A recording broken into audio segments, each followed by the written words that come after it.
When I started dating my husband 23 years ago, communicating with him felt like we were speaking two completely different languages. I was young and immature, just trying to figure things out, and so was he. The way my extended family communicated, often harsh and hurtful, where cutting remarks were thrown around like weapons, had really shaped my approach to relationship, to be honest. It was a pattern I had to unlearn. No matter how hard I tried to express myself, it felt as if my words were lost in translation. Every disagreement led to him storming out just before I could fully get my point across, leaving me simmering with frustration. It was like a door slamming shut on a conversation that had barely begun. To get back at him, I adapted right before he would walk out. I'd say, I hate you. I knew those words would cut deeper than an argument could ever.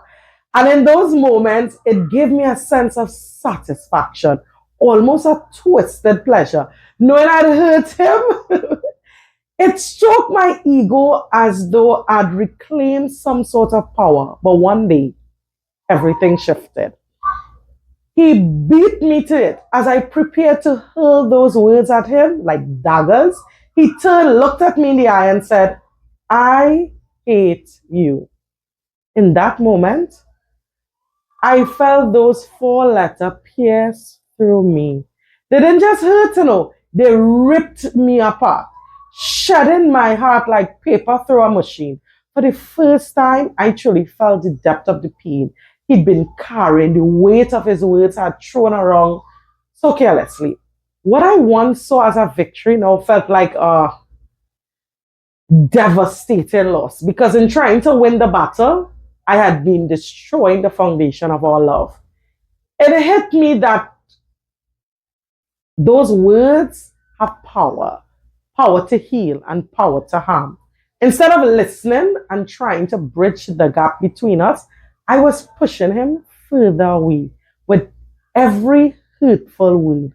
Communication is more than speaking, it's clarity, it's about understanding, it's about connection, it's about choosing to be vulnerable rather than seeking to wound. In our world of instant messaging and emojis, we've lost the art of real conversation.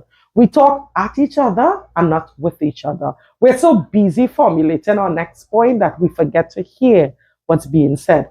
Remember, communicating isn't just about words.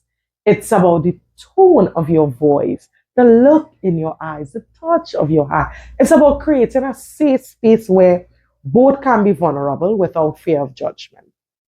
From this moment on, I knew things had to change. I realized that communicating to him isn't just who gets the last word, it's about creating a space where both people feel heard, where emotions can be shared without fear of retaliation.